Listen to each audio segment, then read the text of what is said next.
Salve criativos, eu sou Robson Macedo, publicitário, designer, professor aqui da UNAMA e hoje a gente vai começar o nosso Espinha de Peixe, um podcast do Clube de Criação e que vai trazer um convidado muito especial pra gente.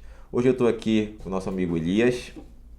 Alô pessoal, eu sou Elias, sou publicitário, também sou design, atualmente eu estou atuando na agência SA Comunicação como diretor de arte. Hoje eu estou fazendo parte de um grupo de publicitários que está fazendo uma retomada no Clube de Criativos. Esse clube que iniciou lá com Pedro Galvão em 1980. Outras pessoas também fizeram parte desse clube, como o Daniel Jacobi, Renata Sektovic. Depois teve a mudança do nome Clube de Criação para Clube de Criativos, para a gente englobar profissionais de outras áreas e trazer esses profissionais para agregar e fomentar o nosso mercado. Hoje a gente também vai estar conversando com um dos pioneiros desse clube, para ele trazer as histórias, algumas coisas que ficaram só ali no campo da, digamos assim, ideia, entendeu? O que levou ele a se motivar a fazer parte também desse clube. Então, você já vai descobrir quem é essa pessoa-chave que também fez parte do Clube de Criativos, que hoje é o Clube de Criação, que hoje é o Clube de Criativos do Pará. É isso aí, Elias. Obrigado. Vamos apresentar então o nosso convidado de hoje, aqui no nosso Espinha de Peixe. É o nosso publicitário, uma lenda viva, Glauco Lima. Olá, Glauco. Olá. Primeiramente agradecer e parabenizar por essa iniciativa, né, de documentar tudo isso, tentar resgatar essa história que começou ali no século XX, né, dos anos 80, dos anos 90, e motivar os profissionais de hoje, né, a conhecer a história e ver o valor que é essa atividade, né, e como ela mudou, como ela se transformou de forma alucinante, para a gente poder encontrar caminho nesse momento tão, vamos dizer assim, conturbado de tudo, inclusive da comunicação, né? Uma curiosidade que a gente tem, Glauco, que cerca inclusive a minha época e essas novas pessoas que estão entrando no mercado, é um pouco sobre a tua carreira. E o que te motivou dentro dessa história a participar também do clube de criação naquela época? Quais foram os teus ideais, o que te motivou, como era também o cenário nessa época? Eu sou os primeiros da geração de publicitários que vieram de universidade, de faculdade de comunicação, né? Porque até o início dos anos 80, a publicidade brasileira ela se estrutura na metade do século, né? Ali por 1950, né? Nós temos no Pará mesmo agências que são da década de 50, de 60. Mas no final dos anos 80 começa a chegar ao mercado os profissionais formados em faculdades, porque antes eram pessoas que vinham do direito, da arquitetura, das artes, né, da poesia, e advogados, né? Então eu entrei na faculdade de comunicação, passei no vestibular com 17 anos, entrei com 18, fiz curso de comunicação, fiz publicidade, e antes mesmo de me formar já estava trabalhando no mercado como redator de agência de publicidade. Então a minha vida toda se fez dentro da propaganda, dentro da comunicação. Eu nunca trabalhei em outra coisa, né? Fiz uma carreira de redator em agência, trabalhando muito com iniciativa privada, e aqui no nosso mercado as contas de governo também são muito importantes. Fiz essa carreira, depois passei para diretor de criação, depois virei sócio, criei uma agência, a DC3, fiz todo o trajeto, né? Fiz toda essa coisa de ganhar prêmio, de disputar os certames de criatividade. E com 10 anos de profissão também eu passei num concurso para professor da Universidade Federal. Depois também dei aula na Universidade da Amazônia aqui, por um tempo curto, mas dei aula aqui. E cada vez também fui me inclinando mais pela minha vocação e pelo meu interesse pela comunicação de governo, pela comunicação política, eleitoral. Hoje, pelo menos nos últimos 15 anos, eu atuo mais especificamente em governo, e em eleições, né? Então, assim, abandonei um pouco o mercado da iniciativa privada, construção de marca, onde eu trabalhei muito tempo. E o clube de criação, ele desde quando a gente, naquele tempo, desde quando a gente entrava no mercado, a gente era fascinado pelos anuários de propaganda, tanto os americanos, os ingleses, né, os japoneses, e tinha também o Clube de Criação de São Paulo, que era o grande clube brasileiro, era de São A Paulo, referência, era né? a referência. Então todo o nosso referencial era aqueles anuários, a gente comprava aqueles anuários. Nas agências existiam aqueles bibliotecas, a gente pesquisava hoje, como as pessoas buscam no Google, a gente pesquisava naquele, a gente lia aqueles anuários. Então, o Pedro foi o pioneiro, ele já vinha atuando no Rio de Janeiro, no Clube de Criação do Rio de Janeiro. Quando ele veio trabalhar no Pará, que ele montou a Galvão, ele também foi conduzindo, articulando, fez um trabalho fantástico para criar o Clube de Criação do Pará. E por essas questões aí, depois foi desativado, né? Todos nós somos muito ocupados, isso toma muito tempo e não tem remuneração, né, financeira, no caso. E aí passou um tempo parado, e quando foi ali pelos anos 2000, ali, acho que na virada do século, eu, com um grupo também de profissionais, fomos retomar o clube, retomando. Ele tinha, inclusive, pessoa jurídica, chegou a ter funcionário. CNPJ, né? CNPJ. E começamos a fazer alguns eventos, também tentamos retomar a questão a gente fez umas premiações. Quem naquela época julgou, Glaucon, essas premiações que foi feito pelo clube? No nosso tempo foi feito assim por todos que estavam participando Os próprios membros. Os próprios membros. Convidávamos também o pessoal Veículos. de produtora, pessoal de veículo, né? E a clube de criativos, até o prêmio Cri-Cri, porque é criativos, né? Sim. E fizemos alguns eventos, reuniões, mas assim, sempre fomos assim, atropelados também pela roda viva do mercado. É verdade. O Cri-Cri era diferente do clube de criativos ou o Cri-Cri era apenas um grupo de pessoas que se reuniu para fazer um happy hour? Era diferente. O clube era uma instituição, inclusive tem a CNPJ, tudo. O Cri-Cri foi uma tentativa mais de ativar... Network. Network e também de reconhecer o talento. Uhum. Que eu acho que o principal papel de um clube de criação naquela época era valorizar o valor da nossa entrega. Porque a principal entrega de uma agência de propaganda, dos profissionais de comunicação, é a ideia. A criatividade, né? E muitas vezes o anunciante vê uma agência como uma mera compradora de mídia, né? Eu compro mídia com um, compro outra quase igual, comprar de espaços, né? Mas o grande serviço que uma empresa de propaganda pode prestar para uma marca ou para o governo são as ideias, tanto as ideias de estratégia, como as ideias de construção de marca, como as ideias de peça publicitária. Um clube de criação, ele tem a função mesmo de valorizar essa atividade, esse ofício do criativo, né? E que é um diferencial de uma agência para outra, que faz o diferencial de uma marca para outra, né? Então, tanto o Clube de Criação de São Paulo como a ideia do Pedro aqui foi de que a nossa atividade não virasse um mero commodity, né, de venda de mídia. Porque a gente também tem que voltar um pouco no passado, que esse nome agência de publicidade surge com os antigos agenciadores. Né? Eram pessoas que estavam dentro de veículos de comunicação e agenciavam espaços publicitários, dentro de rádio, dentro de jornal, principalmente revista, depois veio a TV. Então, eles pegavam os espaços publicitários e vendiam para as empresas. Eles agenciavam aquilo, né? Então, naqueles espaços saía aquela propaganda. Daí que vem a expressão agência de propaganda, né? E nesse cenário aí, onde estava tendo esses julgamentos da criatividade, digamos assim, dentro do clube, né, que faziam parte veículos, profissionais, vocês tentaram fazer o anuário. Conta um pouco mais desse projeto do anuário e por que ele não saiu do papel.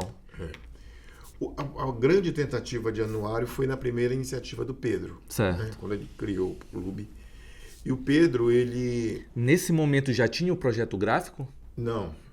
Só era a ideia. Aí foi feito. O Pedro viu que para viabilizar um anuário só do Pará era muito difícil. O custo ia ser muito alto, né? A capacidade financeira. Aí o Pedro pega, ele dá um caráter norte-nordeste. Ele amplia, né? Pro anuário, para participarem as agências, principalmente de Pernambuco e da Bahia. E ele se associa lá com a relação que ele tinha com o diretor de criação, acho que era Haroldo Cardoso, uma coisa assim, lá da Propeg.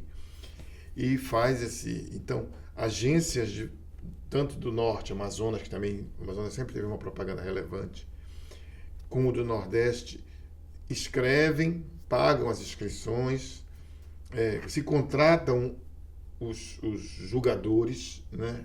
Aí foi uma coisa muito mais bem organizada. Se julga, se elegem os premiados, né? E esses vencedores, ouro, prata e bronze, de cada categoria, o Grand Prix, tudo, iam ser reunidos num anuário impresso, né? Hoje seriam num site, hoje seria no espaço digital. Então, esse anuário físico, um livro bonito, capa dura, tal. Foi chamado na época uma artista plástica muito talentosa aqui do Pará, chamada Dina de Oliveira, que fez a capa, né? A marca tinha a ver com a flecha, né? Por causa da coisa indígena da Amazônia, e ela fez, e também é muito pertinente porque a flecha é o alvo, né? A ideia. E quando se fez esse anuário, foi feita a diagramação, naquele tempo era o tempo do fotolito, foi montado os fotolitos. Mas esse aí já é a tua época ou é Galvão? É Galvão. Certo, Galvão. Pedro Galvão.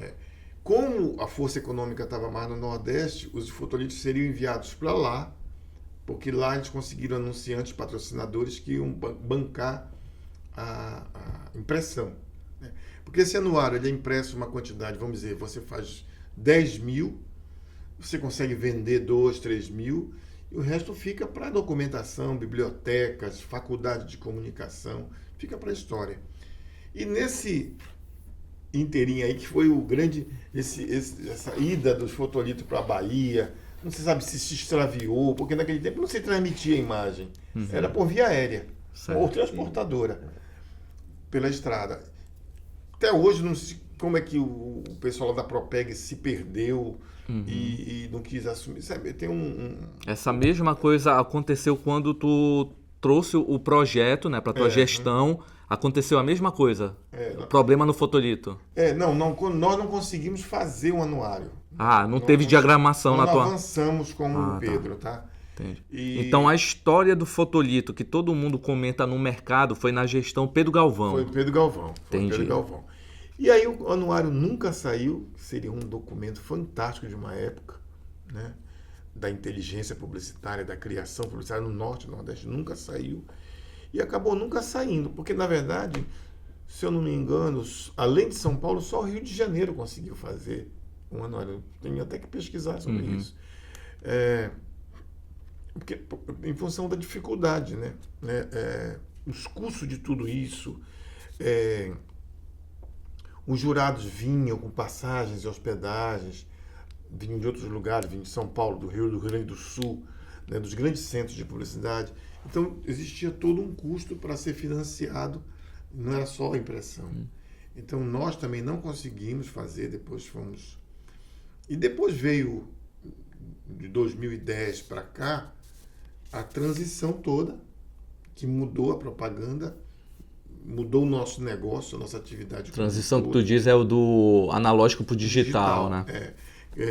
Então, assim, hoje a criação publicitária, ela se pulverizou, né? Hoje a gente pode considerar que um produtor de conteúdo é um publicitário de criação, né? Um blogueiro que faz conteúdo de marca é um profissional de criação, né? Os videomakers, né? Os filmmakers, né? Então ficou até muito pertinente essa ideia de você fazerem o clube de criativos, porque o criativo hoje é um animador, é um ilustrador, é um cara de inteligência artificial, é um cara que cria até um aplicativo, né?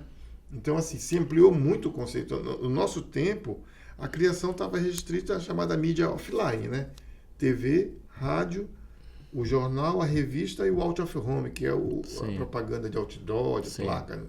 Então, era basicamente esse campo que também está digital hoje, né? Bastante. Hoje você vê o Cannes, que é o maior prêmio da propaganda mundial, tem uma gama de premiações que inimagináveis, né? É o cara que cria um live marketing, é o cara que cria um viral, é a empresa que cria uma ação de contato com a marca, né? Então tem vários prêmios. Antigamente era o filme, o cartaz, a peça da mídia, né? Glauco, a gente está na 4ª tentativa, né, de tocar esse projeto. Hoje, Clube de Criativos, a gente já percebe que outros mercados já foram vitoriosos nisso, que é o caso da Bahia, Rio de Janeiro, São Paulo, que é referência nacional. O que tu tem para falar para a gente que hoje, né, mais um desafio, porque os mesmos perrengues que tu passavas, né, que é questão de horário, é a questão de mão de obra, entendeu? Hoje, inclusive, a gente está numa outra pegada, que é trazer também os profissionais da educação, os estudantes, entendeu? Para fazer parte desse movimento. O que tu tem a dizer para a gente nessa 4ª tentativa da gente tocar esse projeto? Eu acho que hoje, sem querer comparar os tempos, hoje se torna, vamos dizer, mais fácil fazer um clube e fazer um anuário, porque o anuário, primeiro, não vai ser impresso. Segundo, não precisa trazer... Eu posso, por exemplo, convocar um jurado de Portugal e ele votar online. Eu posso trazer um jurado de Nova York, né? Eu acabei de participar um tempo atrás do Clube de Criação do Rio Grande do Sul, onde eu votei online. Eu participei do Paraná, eu votei online. Então, hoje... Foram quebradas barreiras, né? Que antigamente, como tu falaste, era a passagem, entendeu? Hoje... Hotel, a disponibilidade de horário. Tinha que imprimir tudo. Sim. Tinha que imprimir tudo para o jurado sentar. Eu, por exemplo, eu fui jurado 3 vezes do Prêmio Profissional do Ano da Globo. Então a gente ia para o Rio de Janeiro de avião, ficava num belo de um hotel, passava 3 dias trancado numa sala, vendo um monte de peça publicitária. Não, na Profissional do Ano é só filme. A gente passava vendo um monte de comercial. Então hoje, vocês, o conselho que eu daria era esse. Faz o clube de criação, faz as inscrições, as pessoas escrevem suas peças, podem pagar uma taxa até para ajudar os custos, uma taxa. E vocês convidam jurados, né, de notória relevância profissional. Essas pessoas vão votar online, vão ver os filmes, vão ver as peças, vão ver os cases. Né? Por exemplo, no Rio Grande do Sul e no Paraná, vinha toda a história do case, né? O problema, a solução e o resultado, a peça, né? A explicação daquela peça. E depois, sim, pode-se fazer um evento físico, uma festa, né? Porque isso é importante também para mobilizar a sociedade. E isso fica disponibilizado num site, numa rede social do clube, como você já tem, né? No próprio canal nosso do YouTube. Canal, né? Por exemplo, hoje um clube pode disponibilizar cursos para os seus membros, né? Faz um curso de redação, sei lá, e disponibiliza lá. Quem é sócio tem acesso a uma área logada, um curso de direção de arte, um curso desses programas de gráficos, né? Sim, de edição. Então, a gente pode também prestar serviço para a comunidade. Né? Uma palestra de um grande profissional fique lá exclusiva para... Então, acho que hoje, porque tudo leva muito tempo, não é simples assim. Né? Sim. Alguém tem que tirar uma boa parte do seu dia para cuidar de tudo isso. Tem que ter funcionário para isso. Né? Porque todo mundo é empregado, tanto o pessoal das universidades como o pessoal... Não é fácil, mas é menos difícil. Com certeza. Inclusive, um dos nossos projetos é convocar estagiários, né? Assim, eles ganham certificação de hora. Tá aqui o professor Robson, que é da área da docência, sabe muito bem que esses certificados contribuem para a formação do aluno. Não, eu acho que essa ideia aí de envolver o universitário, porque assim, hoje há uma certa urgência do jovem de já ganhar dinheiro, até pressão econômica, de já ter uma... Mas você aprende mesmo nesse tipo de atividade. Sim. Que é atividade que é um voluntariado isso. Mas é um voluntariado que está te enriquecendo, está fazendo você ter contato com todo o trade, né? Você entra em... Esses jovens vão ter acesso ao que de melhor cada empresa está fazendo, que ninguém vai mandar. Todo mundo só vai mandar seu filé, né? Esses jovens hoje podem trabalhar na programação, na construção desse site, Sim. podem trabalhar na divulgação desse site na rede social, todo o processo de inscrição, todo o processo de julgamento, né? Envolve tecnologia, envolve arquivos, envolve... Né? Eu participo do Clube CAMP, Clube Associativo do Marketing Político Brasileiro. O clube está crescendo, é muito relevante. Hoje ele já participa. Tu faz parte da diretoria? Não, Tu é membro? Sou membro. Entendi. Eu sou profissional de marketing político. Hoje esse clube é chamado pelo TSE, pela Justiça. Pela relevância cristã. Para ajudar a discutir propaganda política. Faz eventos que envolvem vários setores da sociedade. Então, tem hoje essa vantagem de mobilizar mais rápido, né, e criar grandes redes, fazer intercâmbio com o Clube de São Paulo, né, sem precisar trazer gente aqui. Se trouxer é melhor. Sim. Né? Então, eu acho que eu estou aqui, inclusive, para ajudar a estimular isso, porque realmente é uma atividade que até porque a publicidade hoje, a tradicional, as agências de propaganda, vivem em crise de identidade, né? Hoje, muitos anunciantes não procuram mais agência de propaganda, procuram...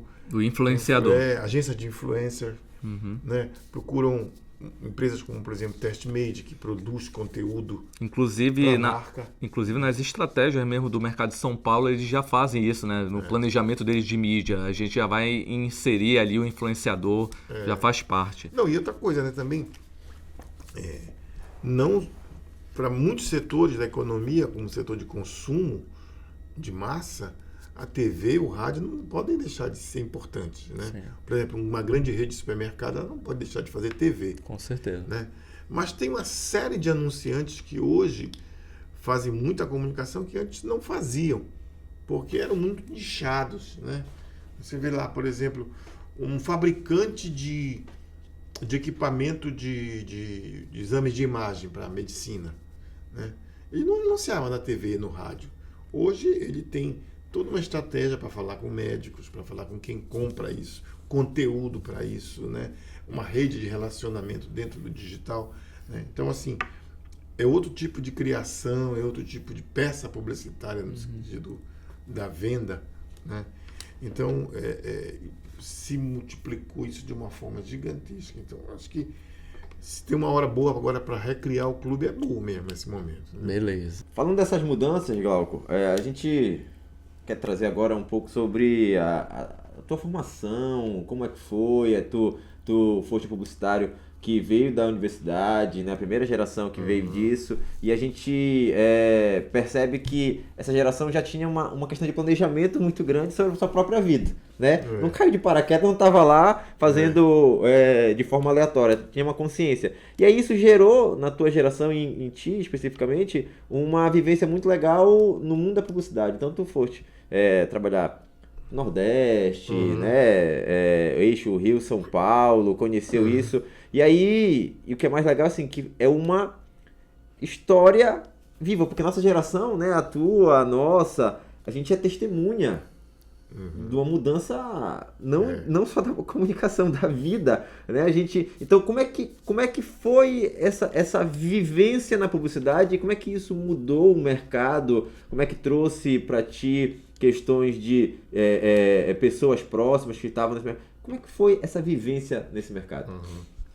Eu posso me considerar um cara de sorte, porque eu sempre trabalhei nisso e eu gosto disso, né?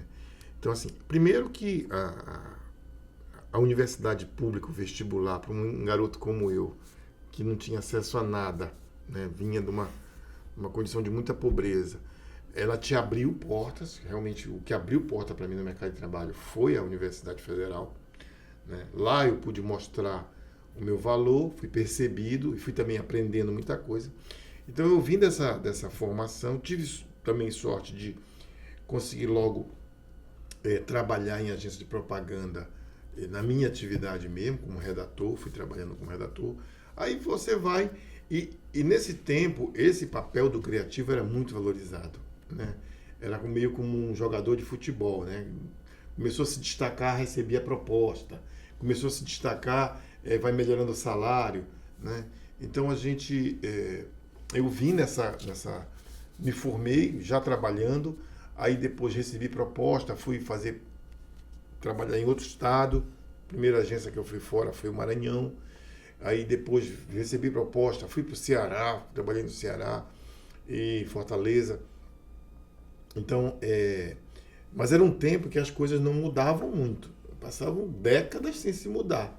Era fazer texto para jornal. Tu sentia diferença dos mercados? Muito.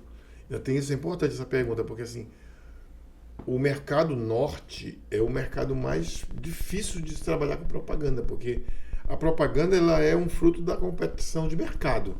E quanto menos competição de mercado, menos produtos, menos concorrência entre marcas, mais fraca é a propaganda.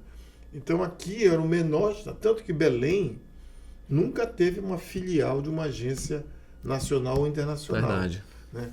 Já vieram até o Ceará, né? Porque não interessa em termos de negócio o nosso mercado. Nosso mercado é difícil, as verbas são pequenas, os investimentos dos anunciantes são pequenos, os salários acabam sendo menores, né? Então é muito difícil, né? Você vencer, fazer a vida em publicidade aqui.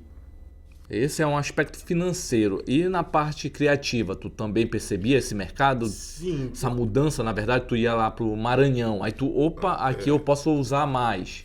Não é porque assim, na minha época, os grandes mercados mais próximos daqui era Bahia, que teve sempre uma publicidade muito vigorosa, né? É de lá que vem o Duda Mendonça, o Nizam Guanais, a DM9, a Propeg, que é uma potência, e Pernambuco. E o nosso Rosenildo também, né? A Bahia levou muita gente daqui. O que é dificuldade é assim, primeiro, os orçamentos, né? Um roteiro, o mesmo roteiro pode ser uma coisa produzida com 10 mil e com 100 mil. Você pode produzir um roteiro, né? Ou você já cria com a sua cabeça limitada, né? Meu roteiro tem que ser uma coisa viável de produção, né? Eu não vou criar um roteiro onde aparece 5 elefantes brancos desfilando no deserto do Atacama, né? Eu vou ter que fazer um outro tipo de ideia que seja fácil de produzir. Isso já te dá uma certa... Então a verba sempre é determinante, né? A competição também, quanto menos competição, menos ousadia que tem, né? Então, aqui é uma limitação. Mas quando você vai para a Bahia, eles já se queixam que eles não têm as condições que tem os paulistas e os carioca lá, né? Então, aí quando vai para São Paulo, não, é porque o forte mesmo é Nova York, é Londres. São outras dores, né? É tudo. A propaganda, ela é uma relação direta com a economia. Não existe propaganda forte na Bolívia, sabe? No Congo. Existe propaganda onde existe economia. E a economia maior é os Estados Unidos, a União Europeia, né? E o Japão. Essas são as grandes indústrias da propaganda. E no Brasil, São Paulo, né? Então, eu vivi isso aí eu tenho uma felicidade de ter vivido, vamos dizer, desde aquele tempo, vamos dizer, bem pré-histórico, onde a gente escrevia os textos na máquina de escrever. Eu levava para o meu chefe lá, o meu diretor de criação, que era o Pedro Galvão. Ele lia e riscava 3, 4 palavras. Eu voltava para a máquina para reescrever o texto todinho. Aí voltava com ele riscava mais uma, eu reescrevia o texto todinho. Não é como o Word hoje, né? Com os programas de edição eletrônica. E nesses ajustes, tu ia até ajustando a ideia, né? Tu ia escrevendo. Tu passavas 10, 15 dias para montar uma campanha. Porque era escrita, depois ela era lealtada na mão. Existiam os marcadores de letras, gente que era genial, que fazia os textos, gente que os layouts eram verdadeiras obras de arte. Tudo muito artesanal, uma pena né? que se perdeu muito, porque eram feitos com guache, com nanquim, né? Se você estava, por exemplo, vendendo lajota e você queria botar no anúncio um ambiente de uma cozinha, você não ia mandar fazer uma foto de uma cozinha, que isso é muito caro. Então era desenhada essa cozinha, em perspectiva, era manchado o layout, às vezes colorido.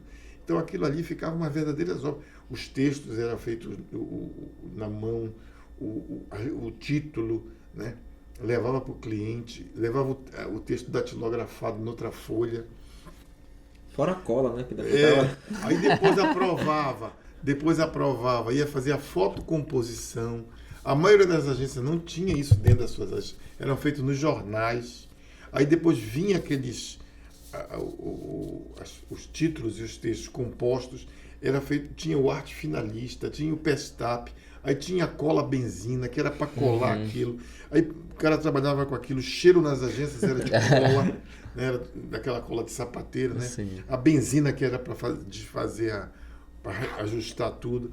Aí ia para o fotolito, né? O fotolito era aquela placa plástica que ia para fazer a placa para imprimir as peças para jornal e para revista. Então era um processo industrial muito demorado. E artesanal também, né? Hoje o cliente você tem uma reunião com o cliente hoje de manhã, numa segunda-feira ele quer a campanha para terça, né? E você as agências viram e fazem 2, 3 às vezes opções de campanha. Já tem recursos hoje para se fazer um storyboard em movimento, né? Você leva o filme praticamente pronto, né? Então isso também prejudicou um pouco a nossa atividade, porque antes era um ofício que as pessoas se preparavam, que estudavam, que liam muitas referências. O diretor de arte tinha referência de arte, né, de gouache, de óleo, de pintores, né? Eu me lembro que eu dizia, faz um layout aí numa linha Mondrian, né? Porque o cara sabia o que era o Mondrian, né? Hoje a maioria das pessoas já querem aprender só mexer no computador, entendeu? Então, assim, aumentou muito a oferta de serviços, de gente que faz, e caiu o valor, porque quando aumenta a oferta, cai o valor do nosso trabalho. É por isso que é importante valorizar a criação. Porque hoje todo mundo tem... o acesso ao equipamento é fácil, né? Cada vez mais se tornou mecânico a criação vamos dizer assim, tem plataformas para criar logomarcas, por exemplo, né? Inteligência artificial para criar. Cada vez mais ficando mais difícil. Então, eu peguei tudo isso, eu vivi tudo isso. E eu sou um profissional que eu estou completando 40 anos de profissão. Eu soube me adaptar. Tem gente que desistiu, desencantou. Foi para outra área, né? Não, saiu da comunicação, foi para a saúde. Para a saúde, advocacia, fisioterapia. Porque eu converso com vários profissionais da minha idade que estão por fora do digital, de aplicativo de mensagem, de estratégia de métrica, de SEO para mecanismo de busca. Ficou muito difícil trabalhar, muito mais difícil, nunca foi fácil. Então, eu tenho feito, eu me toquei que alguma coisa eu precisava mudar ali por 2016. Eu parei um pouco, fui fazer uns cursos. Eu fui fazer um evento lá em Florianópolis, que devia ter umas 3.000 pessoas, umas 2.000 agências. E olha, um cara como eu, que já tinha vivido séculos na propaganda, não conhecia nenhuma. No meu tempo, conhecia todas, né? Tu sabia todas as agências de cabeça, DPZ, Almap. Até porque eram poucas, né? E aí eram agências, umas só de Google, umas só de YouTube, umas só de métrica, umas só de produção de conteúdo, outras só de aplicativo de mensagem. Ficou nichado, né? O mercado se pulverizou de uma forma que, como tudo na vida hoje, se tornou... Nós estamos numa transição de mundo absurdamente alucinante, né? Então, como eu digo, profissionais que tem hoje, né, faixa essa idade, que nasceram nos anos 60, 70, muitos já largaram isso, né? Foram buscar outra atividade, foram criar suas galinhas no sítio lá, nas montanhas, porque realmente... E tu achas que é por conta dessa mudança do que tu acabaste de falar aí, né? Várias agências, vários nichos, que esse efeito, o inconsciente coletivo, ele tem aumentado, ou seja, a pessoa cria algo que já foi criado, porque ele não teve referência, é muita coisa sendo criada. Tu acha que esse movimento está contribuindo a isso? Tipo, não há mais algo original, digamos assim. Porque hoje existe uma overdose de informação, né? A gente tem hora que você não se lembra de você viu um negócio. Você vê tanta coisa, né? E é difícil assimilar, né? É uma carência de conhecimento, né? Antes,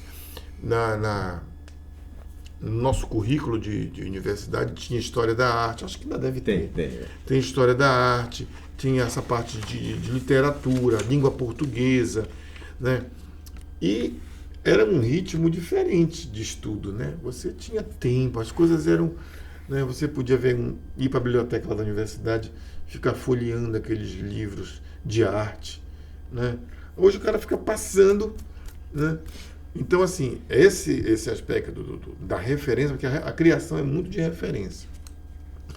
E então, por isso, e também porque hoje o criador de propaganda, ele não está necessariamente dentro das empresas, dentro das agências. Então, é gente que está na vida, é você ver um vídeo engraçado e transformar aquilo numa peça publicitária, né?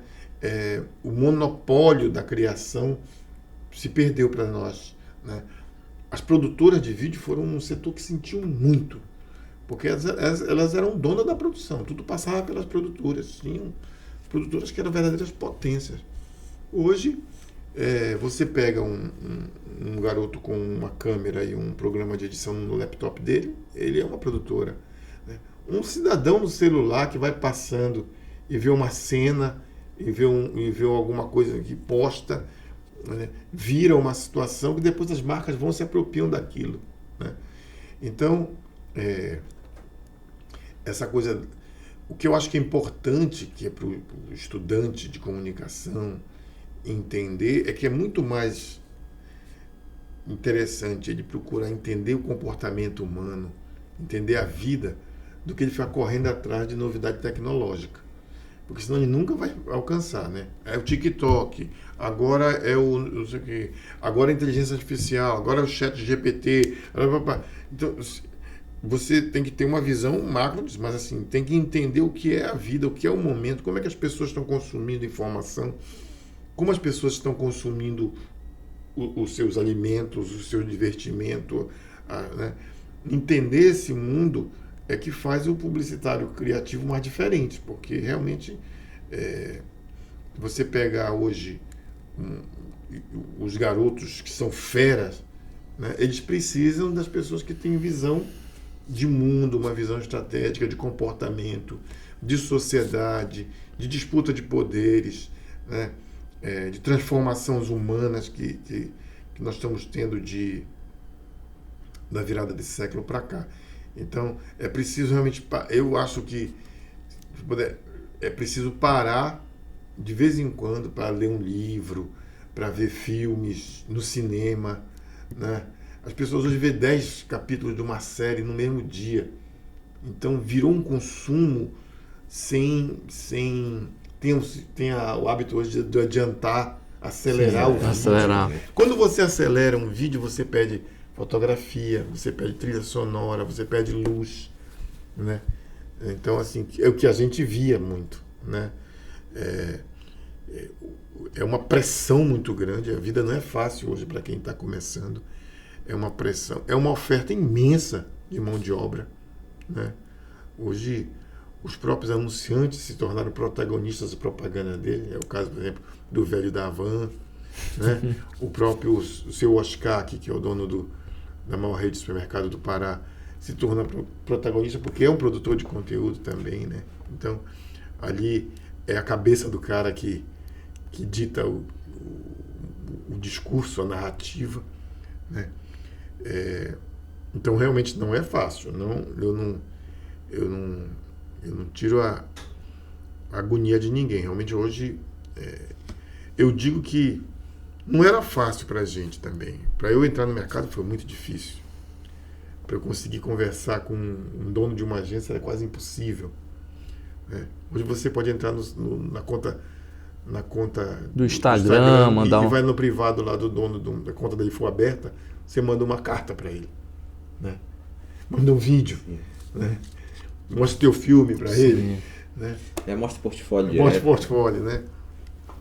Então, nós vivemos num tempo, por exemplo, eu atuo no marketing político. É enlouquecedor. Toda hora chega uma crise do WhatsApp, um fim de mundo. Né? O mundo está acabando toda hora. Né? Não tem mais tempo para dormir. Não tem fim de semana. Falando em marketing político, vamos entrar logo nessa seara. Né? E vamos falar algumas coisinhas assim. A tua experiência é longa no marketing político, né? É imensa demais. E a gente precisa saber como foi que as coisas mudaram nessa mesma perspectiva, só que agora a partir do olhar do marketing político. Porque assim, político, partido, eleição, tá o tempo todo aí, né? Não mudou. Mas a partir do olhar do marketing político, como é que isso alterou a vida? Principalmente por causa do digital, a gente tem hoje as campanhas feitas basicamente nas redes sociais, nos aplicativos, ela é intensa, ela não para nunca, e a gente quer saber como é que vive hoje o marketing político. Vive de sobressalto. Todo o que acontece no mundo da comunicação de forma geral, no jornalismo, na publicidade comercial, no marketing político ele vive de forma mais intensa e mais grave, né? Porque lá no político também aconteceu isso do excesso de informação, né? Do pouco conhecimento. As pessoas, muito cidadão comum que nunca tinha se envolvido com política, além de ir no dia da eleição lá votar, passou a discutir, passou a ter acesso a vídeos, a textos, a imagens que fazem ele entrar na política sem ter um conhecimento fundamental do que é o mundo da política, né? Eu falo muito, por exemplo, que um dos temas mais buscados pelos brasileiros no Google em 2022, se eu não me engano, foi o que é fascismo.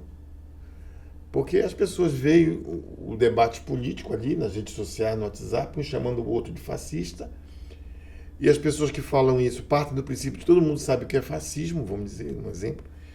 E o cidadão comum que está assistindo aquilo ali, ele não sabe o que é, né? Então ele vai para onde? Para os mecanismos de busca, para entender aquilo.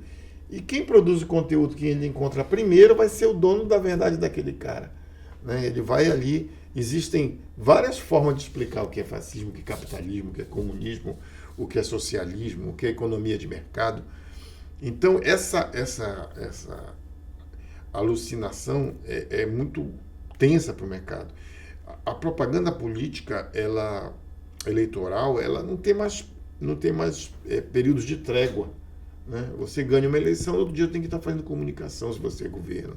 Se você é oposição, terminou uma campanha, perdeu, no outro dia tem que estar ali, não pode parar, né? Então, e a grande mudança mesmo, o fato que os jovens, principalmente, que estão começando nessa atividade, tem que entender que a grande transformação do nosso tempo mais antigo, do século XX para hoje, é a capacidade que uma pessoa tem hoje de produzir e disseminar conteúdo. Esse é o grande diferencial, que não existia, né? Produzir conteúdo é desde um texto no Grupo Família, onde ele corre o risco ali de virar mundial, né? A um filme, a um selfie, a um desenho que você faça, né? Isso faz com que aquela comunicação que era de um para muitos, no caso, o veículo de comunicação era a TV, era o rádio, era a revista, era o site, né? passa a ser de muitos para muitos. É muita gente produzindo conteúdo para muita gente. Uma rede intensa de fluxo de informação, de opinião, de visão de mundo, de distorção, de mentira. Né? A mentira. Boa. Nesse cenário aí, é mais difícil vender a imagem ou manter a imagem? Eu acho que construir uma imagem é muito difícil. Agora, reconstruir é mais difícil ainda. Entendeu? Então,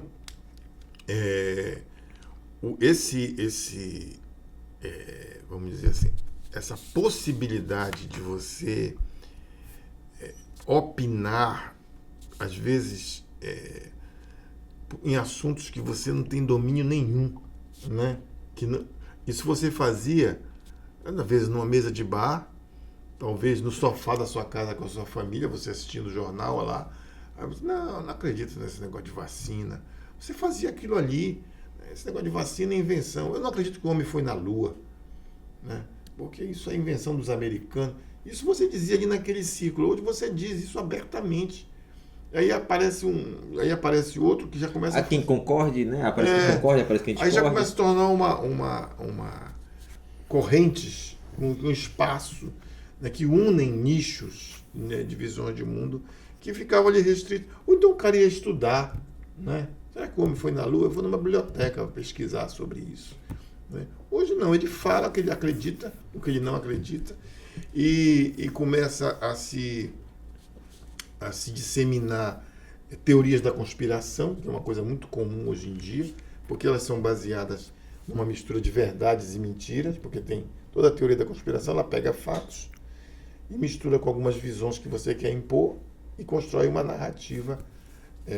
Então, assim, voltando aqui para o marketing político eleitoral, ele se tornou muito maior, muito mais intenso. As estruturas de campanha que se imaginava que fossem menores pela essa facilidade, se tornaram até maiores, porque a rigor hoje no Brasil, por exemplo, a campanha tem 35 dias, a campanha de TV aberta, de rádio, né? Mas ela começa meses, anos antes, né?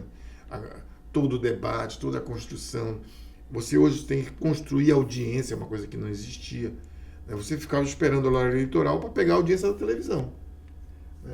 Agora não, você tem que passar no tempo preparatório construindo suas bases, teus grupos de WhatsApp, teus canais de WhatsApp, teus grupos de Telegram. Isso é um trabalho da comunicação. Deixa eu tentar contextualizar aqui, Glauco. A gente tem alguns autores, né? Não vou entrar nessa discussão, mas a gente tem alguns autores que dizem o que é publicidade, propaganda, a diferença entre eles e tal. E a gente tem alguns autores que falam que a publicidade é aquilo que a gente vende enquanto produto que já quer ser consumido, né? Então, se eu quero comprar cerveja, a publicidade vai me dizer qual cerveja eu quero comprar, mas eu já queria comprar a cerveja antes dessa publicidade aparecer. E a propaganda é a venda de uma ideologia, é a mudança de uma ideologia. Então, a publicidade dura 15 dias e a propaganda dura anos, até conseguir o objetivo. E a gente sempre fez publicidade, na verdade, né? Sempre foi uma questão de publicidade. Publicizar as Exatamente. coisas. E aí, agora, pelo contexto que tu fala, a gente tem que fazer propaganda mesmo. É o tempo todo. As pessoas sabem fazer? Os publicitários sabem fazer essa propaganda? Ou ainda estamos engatinhando? Não, já existem empresas, profissionais muito qualificados nessa coisa da propaganda, né? É que eu digo, por exemplo, toda propaganda eleitoral, ela é uma propaganda política. Mas nem toda propaganda política é eleitoral. Entendeu? Eu vou dar um exemplo, um case que eu acho um dos maiores cases do Brasil. A campanha do agro. O agro é pop. Aquilo é propaganda política. Não vai ter uma eleição para votar se o agro é bom ou ruim. Não vai ter uma eleição para conter o agro ou não. Mas aquilo ali é uma propaganda de ideológica, de vendendo um setor econômico que vende uma visão de mundo, que vende uma visão de país, que vende uma visão de produção.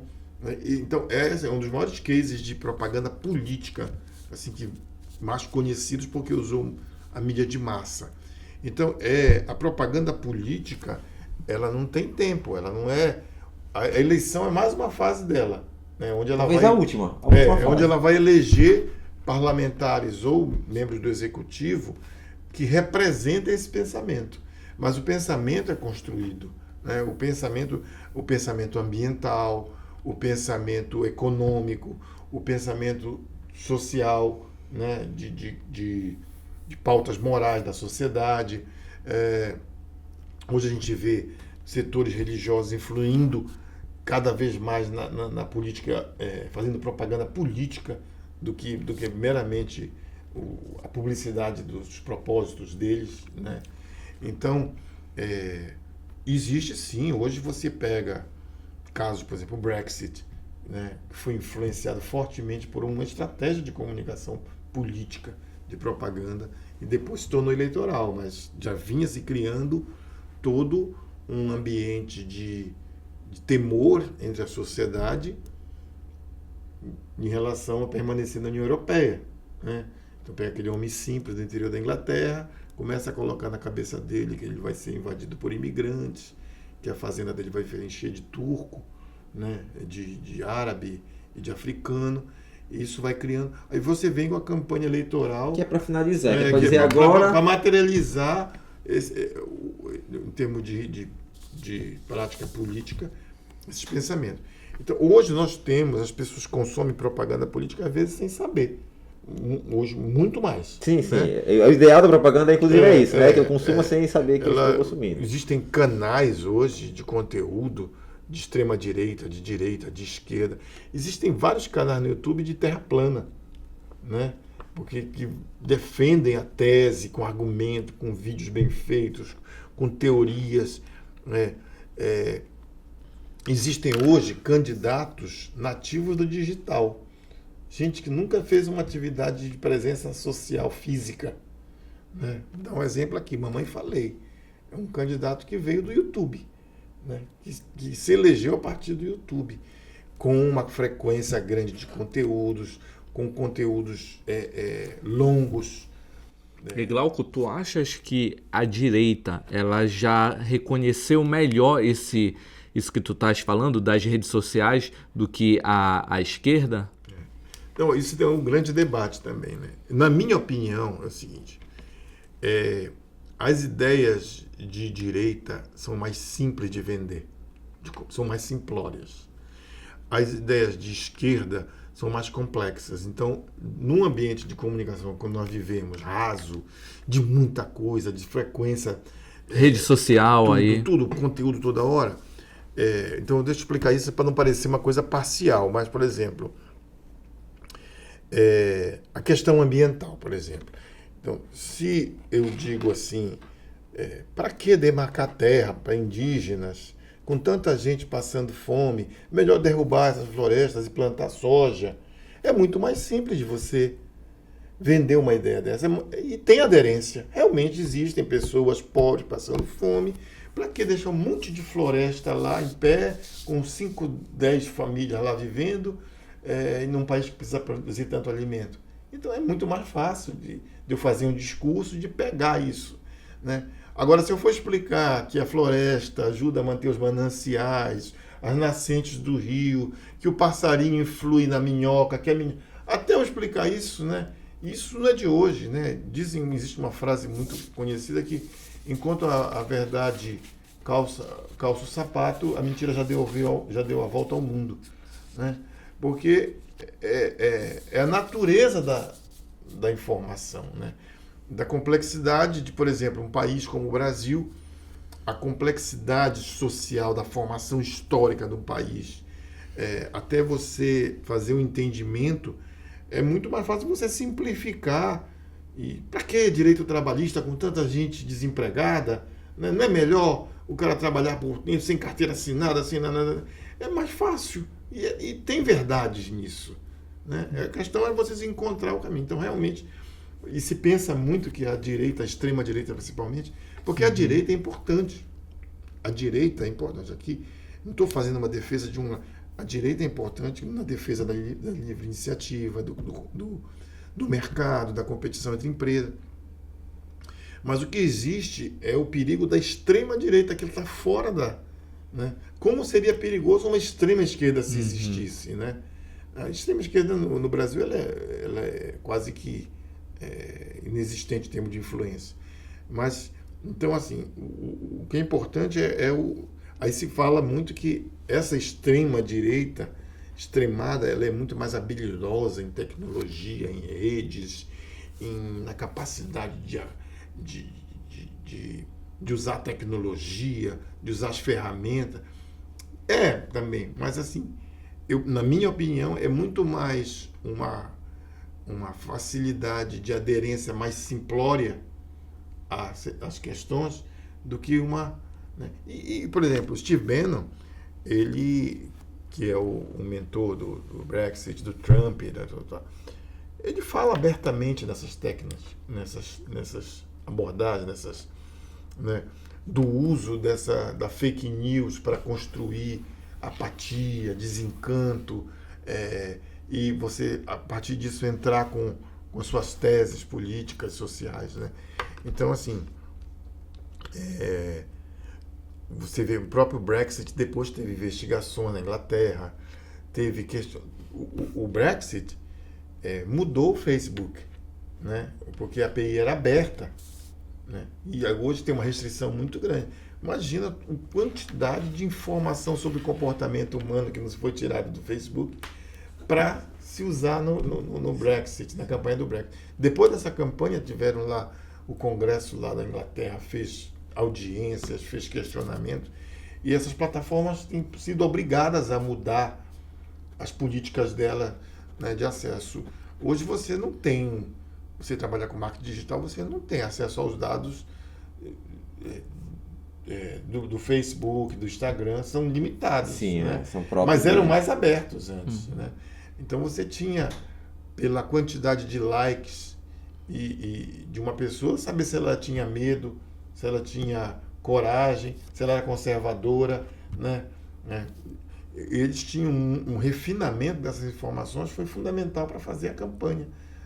Hoje ainda temos muito esse recurso, né? Se você fizer um trabalho de monitoramento, de entendimento dos hábitos das pessoas, simplesmente no Google, né? Você fazer um estudo de um grupo social e das buscas dessas pessoas durante 6 meses, você vai entender muito dessas pessoas, né? O que elas buscam? Se elas buscam pornografia, se elas buscam história, se elas buscam consumo, se elas buscam álcool, se elas buscam entretenimento. Você vai entendendo coisas que antes você tinha que fazer investimentos bilionários em pesquisa, né? Então, essa coisa do controle dos dados também é fundamental hoje para se fazer comunicação política, né?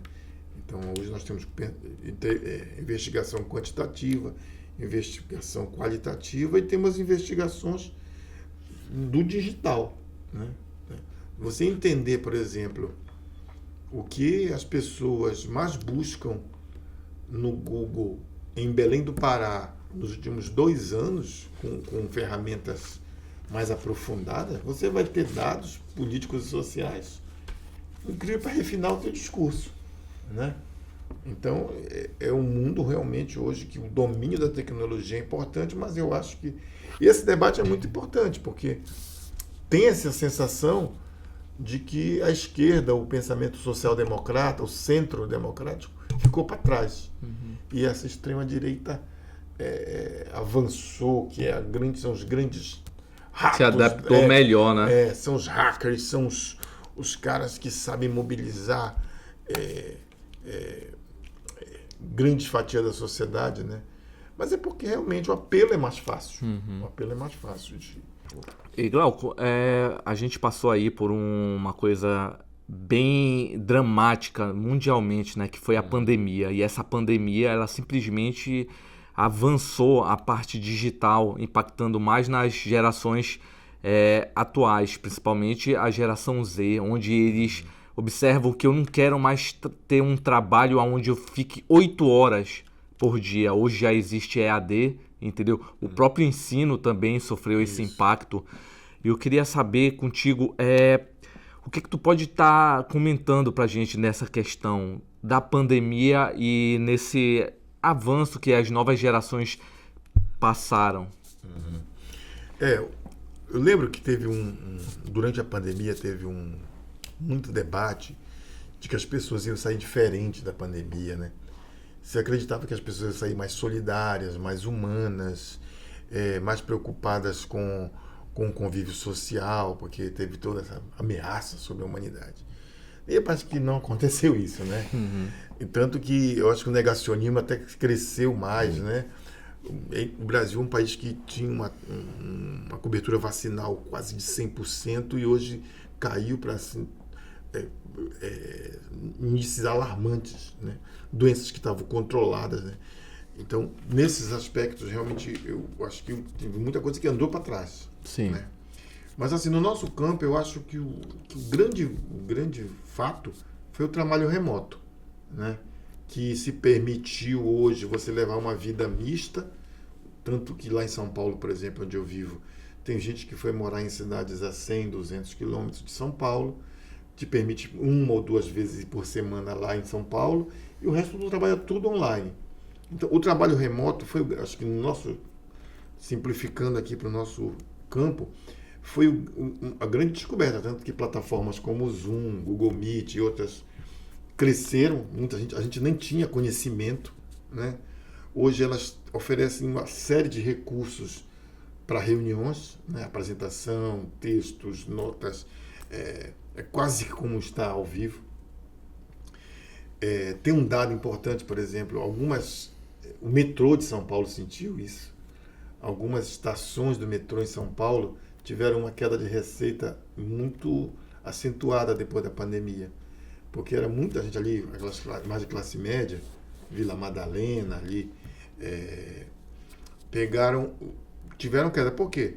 Aquele cara que ia todo dia para o escritório agora vai 2 vezes, vai 3, né? Aqui em Belém também, a gente teve várias linhas de ônibus que foram canceladas. Né? Então, esse aspecto aí também outro debate. Poderia ter melhorado a qualidade de vida, você ficar mais em casa, mas você passa a trabalhar mais em casa. Porque às vezes você chegava no escritório, desligava e ia fazer a sua vida. Né? Jantar, ficar com a tua família, ver né? Fazer tua atividade física. Hoje não, você tem reunião 8 da noite, 10, tem gente que marca reunião para 6 da manhã, em função também, às vezes, de fuso horário, quando o cliente não é daqui. Mas eu acho que a grande mudança da pandemia foi essa capacidade de se trabalhar online. E eu me lembro que minhas filhas trabalham com isso e elas produziram conteúdo audiovisual em vários profissionais remotos, o diretor no Rio de Janeiro, o produtor lá em São Paulo, o roteirista em outro lugar, e ali tinha um grupo mínimo para poder evitar a contaminação, coisas que não se faziam. E acabou se adotando porque economicamente ficou melhor, né? Se viu que dá para fazer, por exemplo, as empresas faziam convenções físicas, né? 2, 3 vezes por ano, trazia todo mundo do país todo para São Paulo, para o Rio de Janeiro. Hoje precisa fazer às vezes nenhuma, faz tudo online, né? Tem empresas especializadas nisso hoje. E para criatividade, porque assim, o processo criativo ele nada mais é do que um aspecto cognitivo. Então a gente aprende a ser criativo, a gente aprende em função do contexto que a gente vive. Então, a gente era criativo de uma maneira, porque a gente vivia o mundo de uma maneira. Então a gente aprendia, a gente vivia, essa coisa do contato ajudava a criatividade a ser da maneira que ela era. Será que não atrapalha a criatividade? Será que não há não é um problema, mas uma mudança nesse processo até criativo, o fato de eu estar longe de colegas, longe do cliente, longe de tudo nesse sentido, sozinho em casa, isolado? O quanto isso afeta a criatividade? O que tu acha disso? As empresas, no primeiro momento, achavam que dava para fazer muita coisa online e hoje estão revendo. Né? No nossa atividade, eu acho que é prejudicial, porque existia o que chamava de brainstorm, né? O toró de ideias. Né? Aquilo ali era uma reunião de horas de bate-papo, de falar besteira às vezes, que não tem numa reunião online. Ela é com horário delimitado. Exatamente, com quase pressão um negócio, tem que terminar, tem que acabar. Com pressão de fala, né? Tu não vai ficar Pô, e aí, uma reunião online, aí, pô, tu viu o Corinthians ontem? É limitada, né? Que jogada daquele cara. Isso que tu faz num bate-papo de uma reunião. Aí desce mais um café, desce mais uma água, e ali você vai trocando aquela experiência humana.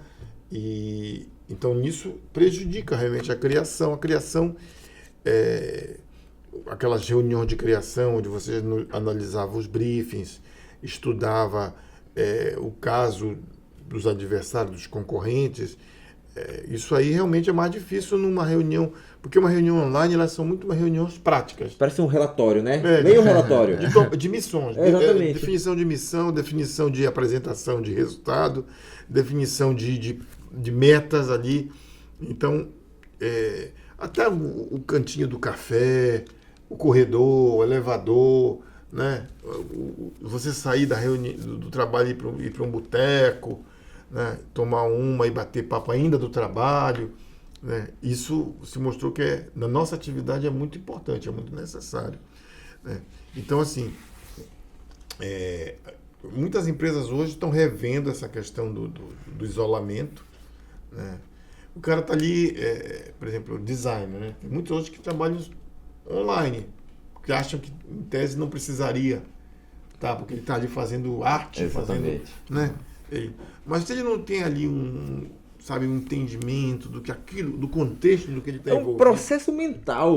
Um processo mental. Se ele não tem aquele processo, fica difícil ter. Alguém não passa na tela dele, tipo, isso aí podia ser assim, não mexe aqui, não está pronto ainda, mas é isso que a gente via muito, né? Sim, essa vivência.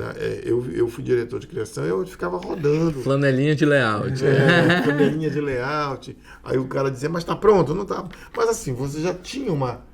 Eu acho que tu não entendeu bem esse briefing, né? Porque não é por aí esse elemento aí, essa figura não está alinhado com o objetivo da comunicação. Então, a pandemia é uma experiência humana que eu acho que ela está até sendo subjugada, ela está sendo diminizada do papel. Parece que era o fim do mundo, e aí nós passamos por aquilo, e agora parece que as pessoas estão esquecendo rapidamente das revoluções que aquilo ali trouxe. E poderia ter sido mais se não tivessem descoberto logo a vacina, né? Aquele avanço da ciência, aquela correria e aquela conquista da vacina em pouco tempo abreviou uma experiência humana que poderia, se fosse 50 anos atrás, poderia ter devastado a humanidade. Sim. Como aquelas pestes do começo do século XX, né? Então, às vezes a gente até banalizou um pouco o que aquilo foi em termos de privação econômica, de emprego, né, de relações humanas. Né? E eu não acredito realmente não vejo esse ser humano melhor, né, que se esperava que viesse. Uma questão maniqueísta de melhor ou pior, eu não sei, mas eu, enquanto professor, né, a gente tem recebido turmas que realmente não foram nem melhores nem piores, mas que vieram com vários problemas por conta da pandemia, a gente tem recebido. Então foi bem complicado. Não, fora os mais jovens, né? Sim. As crianças, a falta de contato com o professor, a falta de contato de sala de aula. Quase 100% dos professores não foram preparados para dar aula online. Tiveram que aprender na marra. Né? Uns se adaptaram melhor, outros foram um desastre. Né? Ninguém estava preparado para isso. Então, e meio que passou e se esqueceu. Né? De repente, hoje em dia, podia ter uma aula por semana para as crianças online, para treinar professor. Isso aí, do jeito que o mundo está em termos de ambientais, provavelmente logo nós vamos ter outra. Sim, né? É verdade. Vamos ter outro tipo de problema sério de saúde pública, de crise sanitária.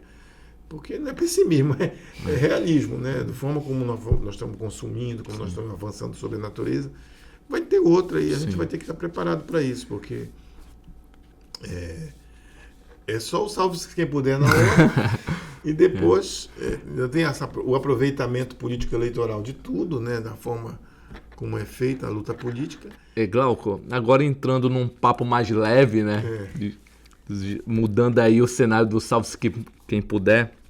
E Glauco, tu tem 2 filhas, né? Uma hoje, ela é referência na parte da gastronomia. Se uma delas chegasse contigo e perguntasse que queria ser publicitária, o que tu iria dar de dicas para ela seguir nesse caminho? Olha, as minhas filhas, elas acompanharam a minha vida toda e eu senti que elas, de alguma forma, elas tentaram trabalhar em outra atividade, né? A minha filha mais velha se formou em negócios da moda e ainda não era o tempo tão intensivo como é hoje o digital. E a minha outra filha se formou em Direito. Hoje as duas, eu posso dizer que as duas são publicitárias, mas de uma forma completamente diferente do que eu fui, entendeu? Então, assim,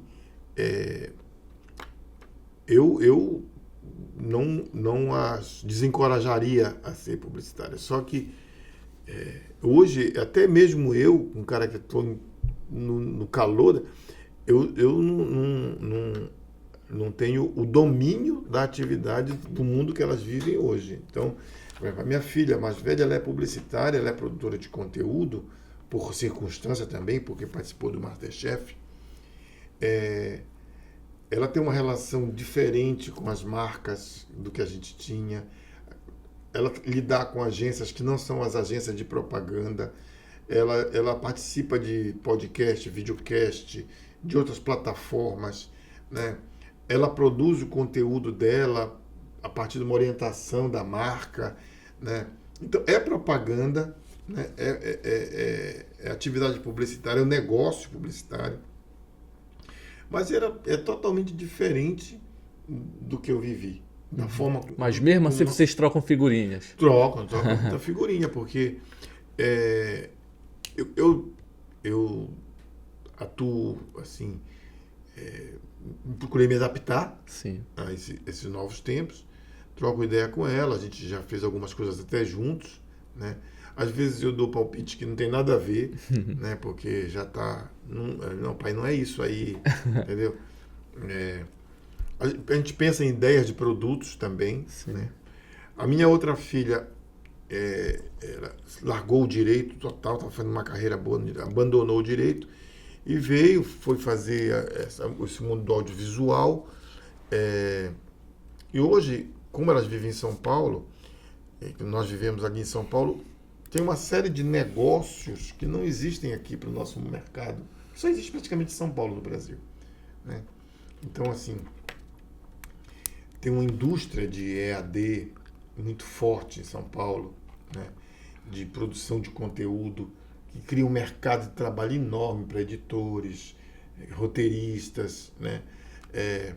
Existe um mercado de plataformas, como eu já falei aqui, Testmade, que é meio veículo de comunicação, é meio produtora né?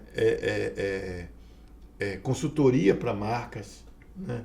Então, assim, se eu trabalho eu sou dono de uma empresa de azeite de oliva, eu vou procurar uma empresa hoje que nem é uma agência de propaganda, é uma empresa de conteúdo, que ela vai identificar influencers, ela vai direcionar ideias de conteúdo e vai colocar nas plataformas nas contas daqueles influencers, né?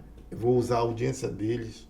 Então, assim, os profissionais de mídia, para mim, hoje que vivem o maior dilema, né? Porque fazer mídia hoje é difícil. É justamente isso que eu ia entrar, assim. Essa nova geração, tu convive não só com as tuas filhas, mas tu convive com pessoas, porque tu tá trabalhando o dia todo, o tempo todo com isso. Então, as novas gerações, elas têm uma questão muito, muito interessante. É um olhar que eu tenho, assim, como professor. Quando eu era estudante de comunicação, a gente, para ter acesso às ferramentas do trabalho, demorava muito. Cronologicamente falando, né? Lá pelo segundo, terceiro semestre, aí ter pro estágio, não sei o que. Aí tu tinha contato com as ferramentas. Então a gente aprendia muito os fundamentos para depois aplicar nas ferramentas. As gerações atuais, eles já entram direto nas ferramentas. É o ferramental, aquela câmera, aquilo outro. E aí falta muito os fundamentos. Né? Então, aí o pior é que quando chega, que eles começam a trabalhar, e aí eu digo, olha, gente, tem que estudar isso. E aí, como mas tem que estudar por quê? Já estou fazendo. E aí, não vou dizer, né? Você está fazendo errado. Mas a ideia é justamente dizer assim, olha, falta muito fundamento. E aí, por exemplo, mídia. Eles falam sobre isso, falam sobre aquilo. Redes sociais, falam sobre rede social, falam disso, falam de métrica. Aí eu digo, gente, isso é mídia. Isso é fundamento, isso é o básico da mídia. Então, se tu não consegue dar esse fundamento, fica difícil fazer teu trabalho. Tu tem percebido isso, dessa ansiedade do jovem de fazer ao invés de aprender para depois fazer? Não, existe hoje. Porque eu acho que como toda a hierarquia de comunicação se quebrou, todos os processos se quebraram, né? Tinha uma cadeia de... Até aquele processo que a gente aprendia na faculdade de comunicação, o fato, a mensagem, o meio, o receptor, isso tudo se quebrou, entendeu? Então o receptor, às vezes, ele é o meio, ele é o fato, né? Então, essa hierarquia de comunicação se embaralhou de uma forma total. Tinha na faculdade da TEM o básico, que eram matérias do conhecimento, né? Universidade vem isso, né? Da diversidade de universos, né? Então você fazia na comunicação, ainda deve fazer, mas história da arte, língua portuguesa, tinha tal, estética, né?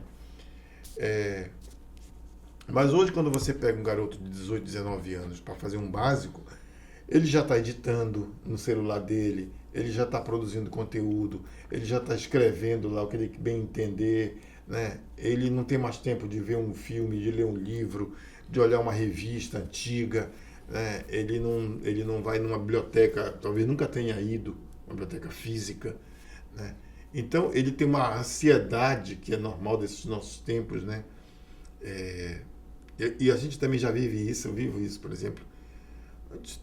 Antes tinham agências de propaganda que terminavam a semana quinta-feira. Porque terminava, fazia os filmes, deixava na televisão e ia para casa viver a vida. O comercial era veiculado no domingo, né? Então tinha um processo de relação com o tempo diferente.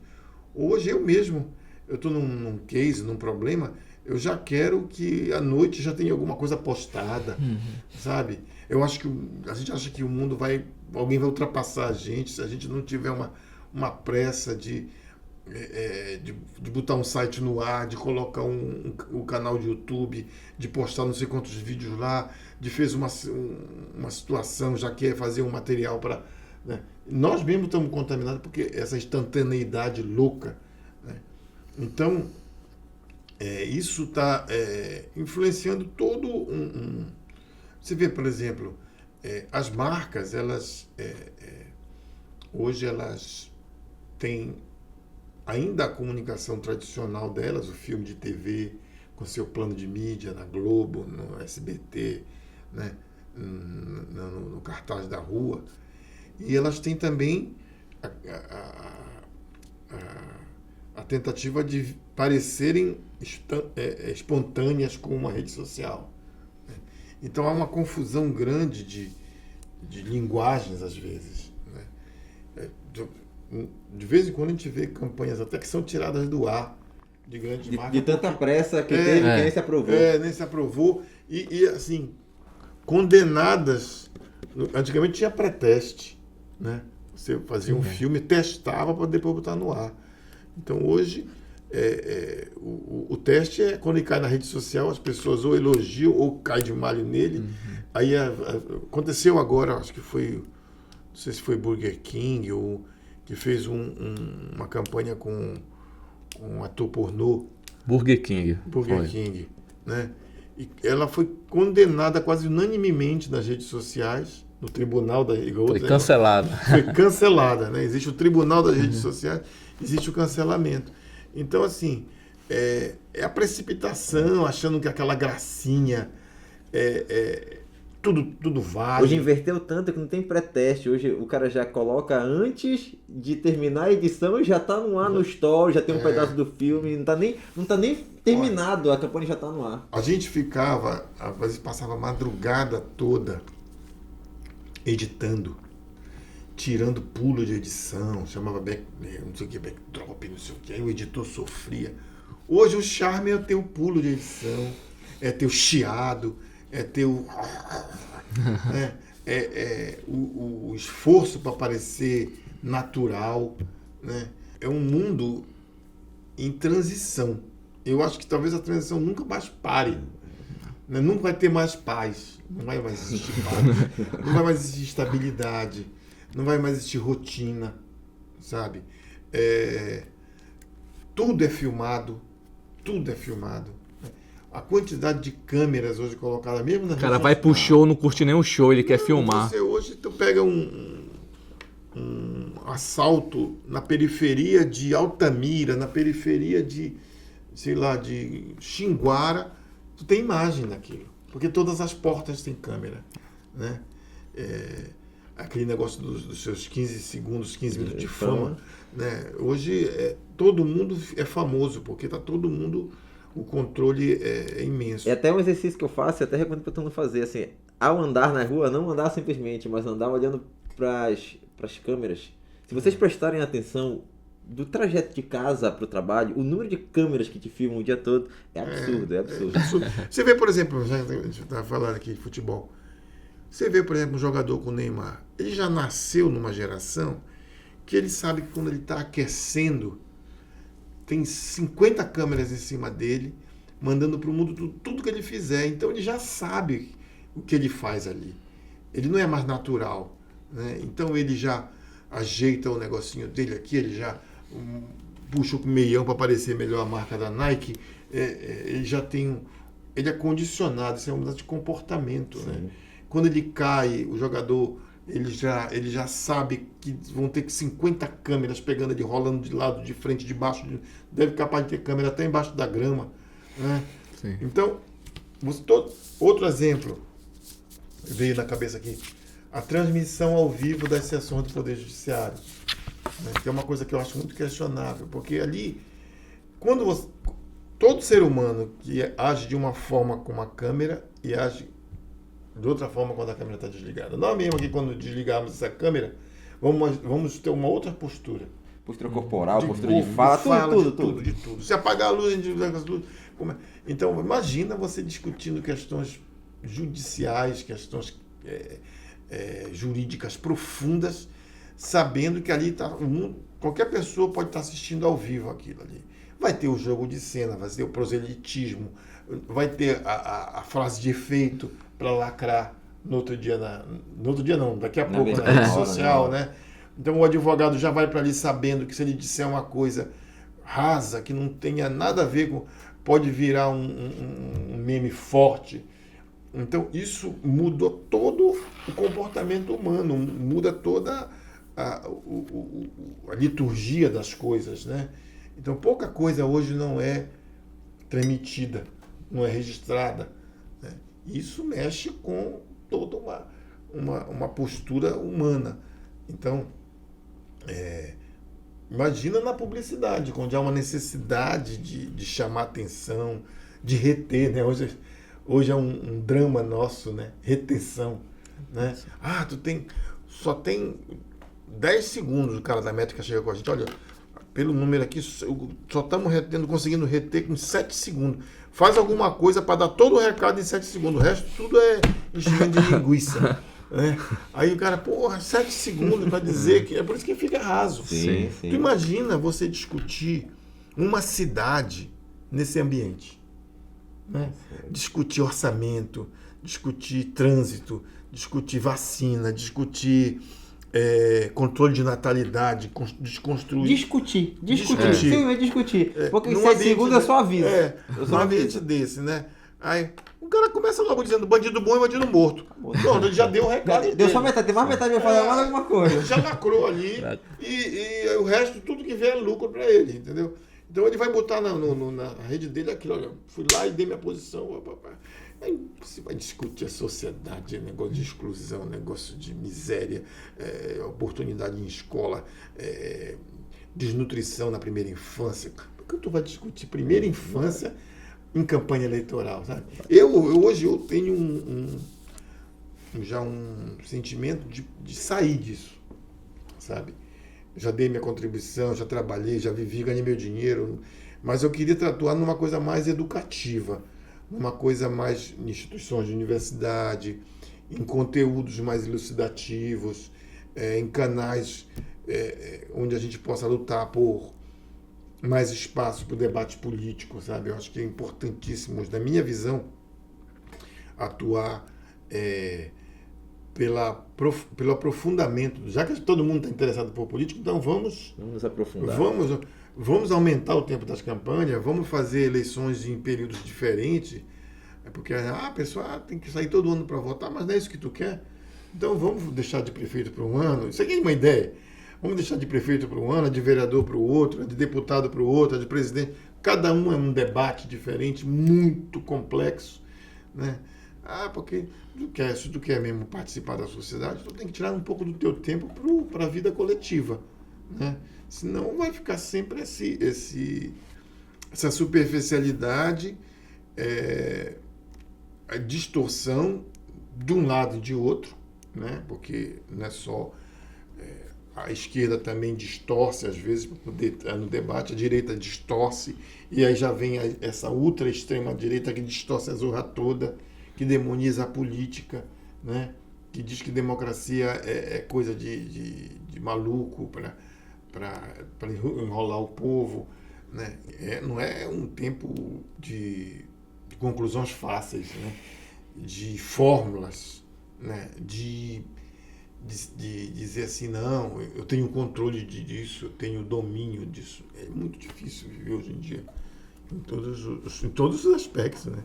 Já encaminhando para o final, né? Vamos falar aqui um pouquinho de um assunto mais leve, nem tanto, né? Vamos falar um pouquinho de futebol.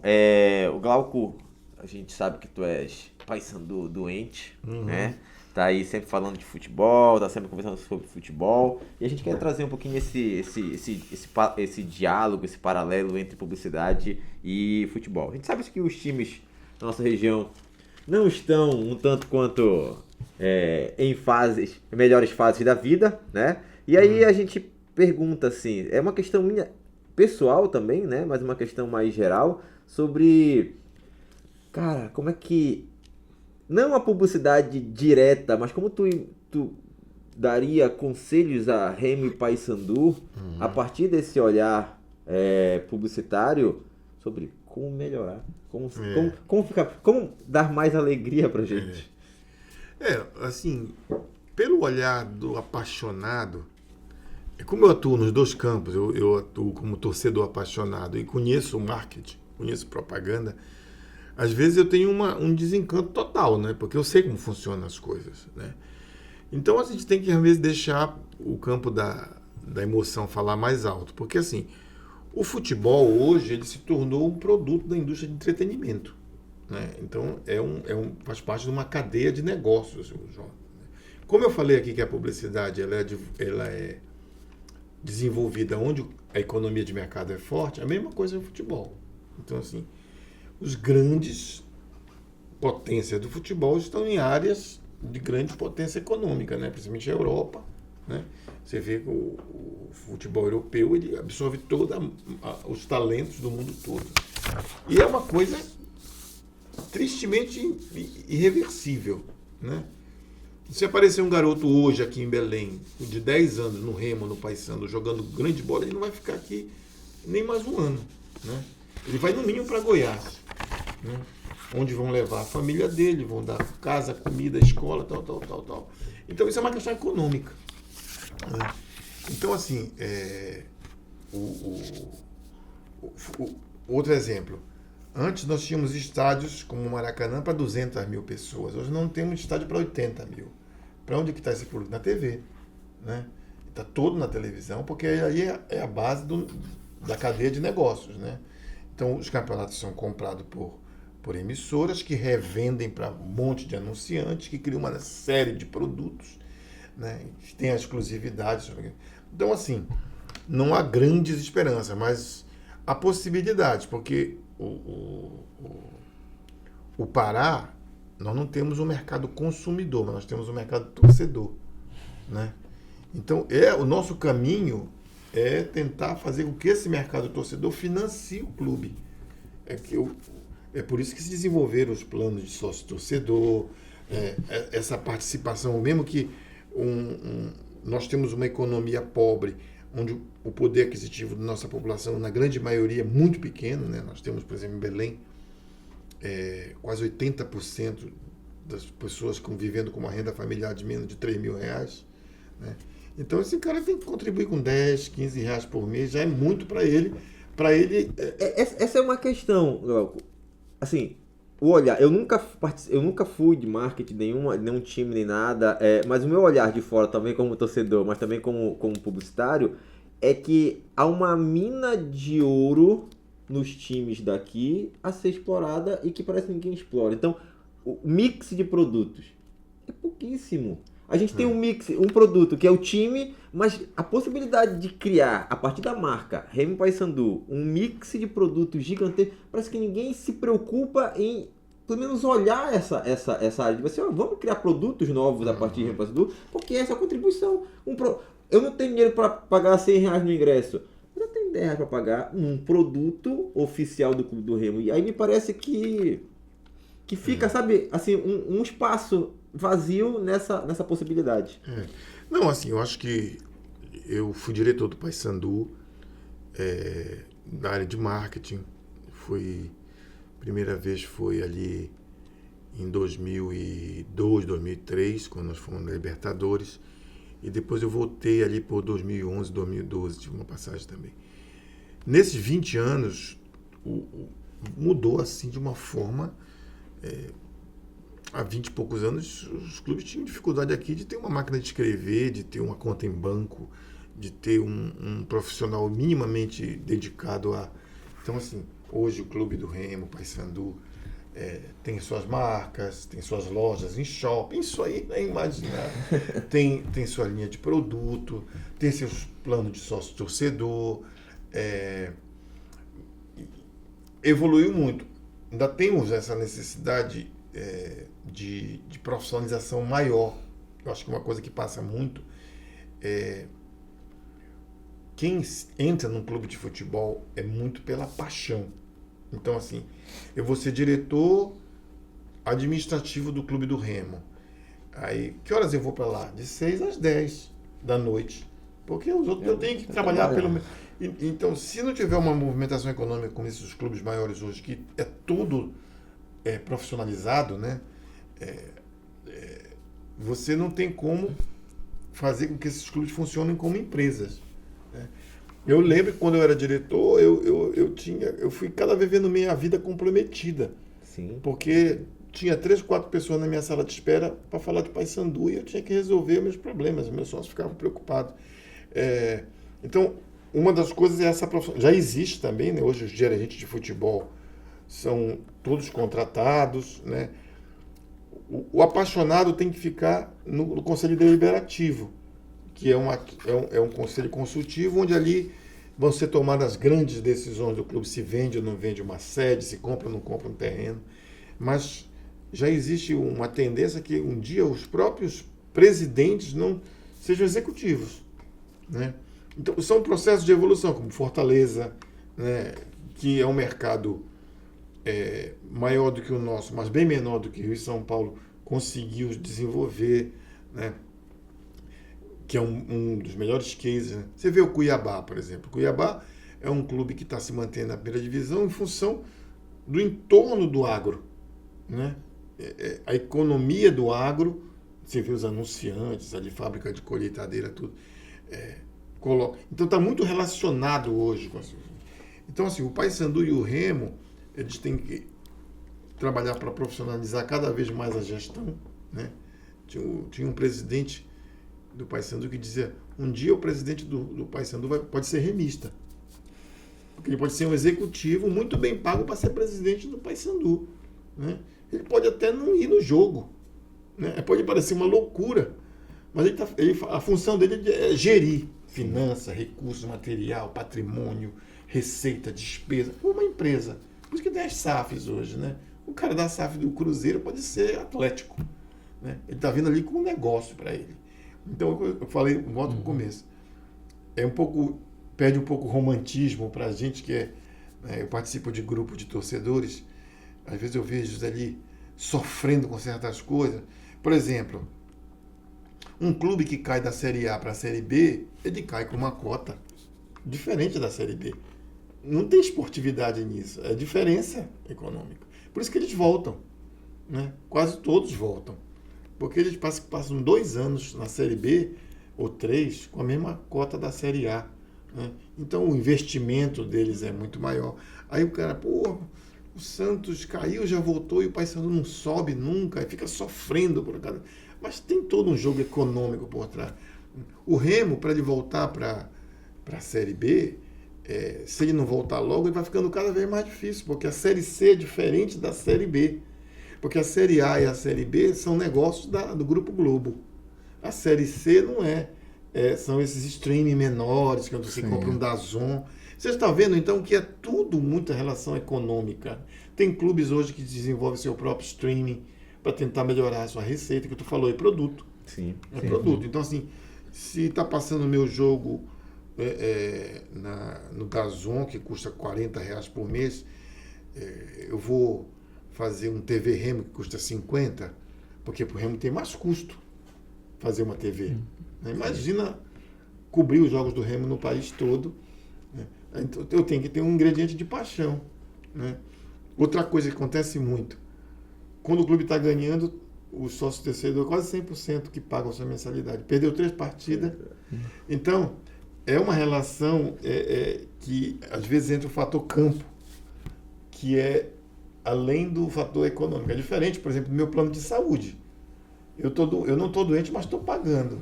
Quando o futebol, não. Se ele não está bem, eu fico puto, não pago essa merda. E está lá, os números mostram. Né? Vai ver agora a sua torcida do Remo, que está caidaço. Se não cai. Vê se o Remo começar a ganhar 5, 6 partidas, todo mundo não quer voltar lá para pagar a sua...